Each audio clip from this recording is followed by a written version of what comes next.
abundantly. परमेश्वर Sam और शिल्पा को बहुतायत के साथ आशीष दे।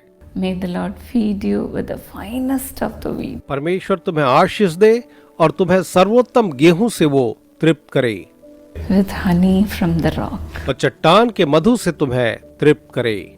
Dear brothers and sisters, as in Psalm 81:16, may the Lord bless you richly.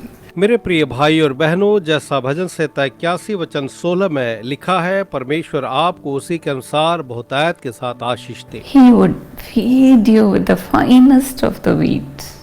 वो उनको उत्तम से उत्तम गेहूं खिलाता And है, with honey from the rock I would satisfy you. और मैं चट्टान में के मधु से उनको तृप्त करूंगा। Israelites abounded with all excellence and abundance. जितनी भी श्रेष्ठता और बहुतायत थी, उसमें इस्राएली जो थे भरपूर थे।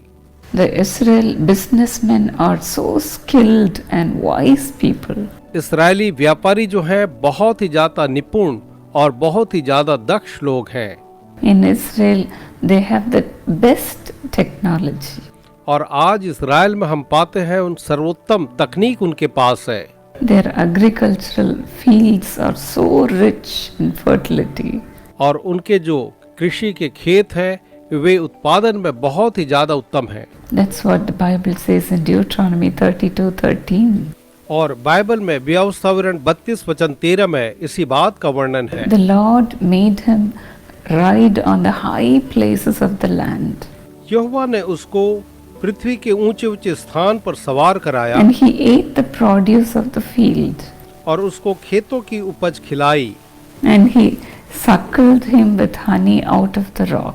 और उसने उसे चट्टान में के मधु में से चुसाया, And oil out of the flinty rock. और चकमक की चट्टान में से उसे तेल चुसाया। They were with all excellence and abundance. वे हर एक बातों में श्रेष्ठता और पूर्णता के साथ आशीषित थे। They can get pure honey and olive oil from Israel. आज आप इज़राइल से बिल्कुल शुद्ध परिष्कृत मधु और तेल पा सकते हैं। That much the Lord blessed the land. यहोवा परमेश्वर ने उस देश को इतनी ज्यादा आशीषें दी हैं। In verse 14 the Bible says, और वचन 14 में बाइबल जो है हमें बताती है with curds and milk from herd and flock, कि उसने गायों और भेड़ बकरियों का दूध और दही उसे पिलाया, with fattened lambs and goats, और पाले हुए मेमनों की चर्बी और बकरे से उसे तृप्त किया, the choice rams of Bashan and the finest kernels of wheat.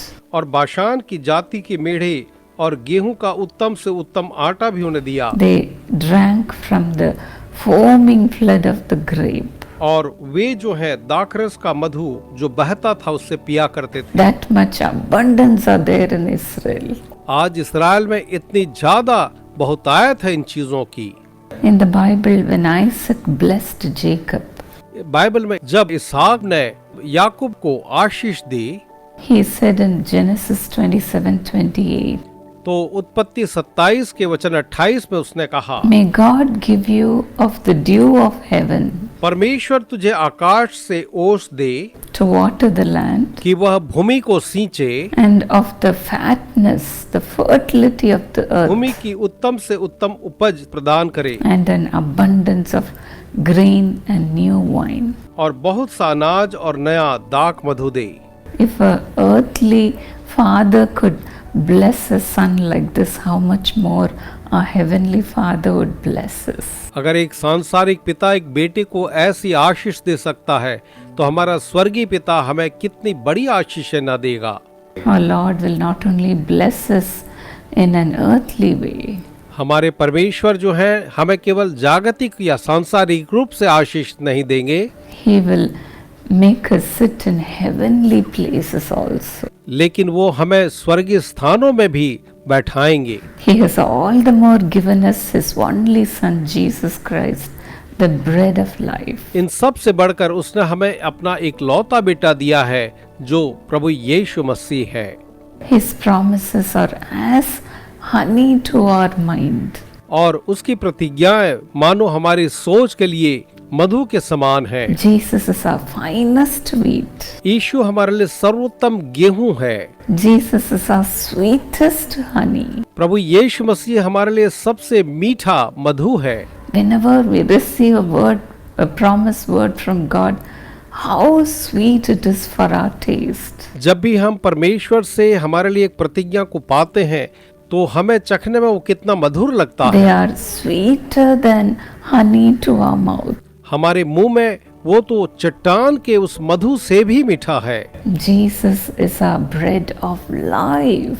प्रभु यीशु मसीह हमारे लिए जीवन की रोटी है। He is the source of our life. वो हमारे जीवन का सोता है। He is the one who gives us excellence and abundance. वही है जो हमें श्रेष्ठता और हर चीजों की भरपूरी को देता है। Even today, may the Lord bless you with His excellence and abundance. आज भी परमेश्वर आपको अपनी श्रेष्ठता और अपनी भरपूरी के साथ आशीष दे May the finest blessing come upon you. और सर्वोत्तम आशीषें परमेश्वर की ओर से आपके ऊपर आए। Father, let your word come true in their lives, Lord. पिताजी, आपका वचन उनके जीवन में सत्य और पूरा हो। Satisfy them with the finest wheat. सर्वोत्तम गेहूं से आप उनको प्रभु जी तृप्त करें। Bless them with the honey from the rock, Jesus Christ. चट्टान के उस मधु से अर्थात प्रभु यीशु मसीह से आप उनको तृप्त करें। Today, pour out your blessings upon them, Lord. आज ही आप उन पर अपनी आशीषों को उंडेलिए प्रभु जी। Let all their lackings be gone in Jesus' name. उनकी हरेक घटी यीशु के नाम में जो है जाती रहें। Let their lands, let their home, let their children, let their jobs, everything be blessed with excellence, O God. उनकी खेती बाड़ी, उनका परिवार, उनका घर, उनकी नौकरियां, सब कुछ प्रभु श्रेष्ठता के साथ आशीषित हो। Lord, you are the God who gives us the best things to enjoy. प्रभु जी, आप ही वो हैं जो हमें आनंद लेने के लिए सर्वोत्तम चीजें प्रदान करते हैं। Let your children have the pleasure of enjoying the blessings you are giving them. आप जो आशीष आपके संतानों को दे रहे हैं वे उसका आनंद लेने पाए। Lord, Father, give them a word for every day. होने दें प्रभु कि आप प्रतिदिन के लिए उन्हें एक वचन प्रदान करें। Lord Jesus, you become their bread to live in this world. इस संसार में जीवित रहने के लिए प्रभु यीशु आप उनके लिए रोटी बन जाएं। Let your life come into them, Lord. होने दें कि आपका जीवन प्रभु उनके अंदर में आ जाए। Father, resurrect every life. पिताजी, हर एक जीवन को आप पुनरुत्थित करें। Let them be lifted up to heights of the land. होने दें कि वे देश के ऊंचे स्थानों पर स्थापित किए जाएं। Lord, lift their heads high above all the people. सारे लोगों के सामने आप उनके सिरों को ऊंचा करें प्रभु जी।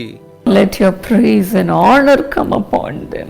होने दें कि आपकी प्रशंसा और आदर उनके ऊपर आ जाए। Thank you, Lord, धन्यवाद प्रभु, for blessing them with all your heart. अपने पूरे हृदय से उनको आशीष देने के लिए धन्यवाद। In Jesus' name.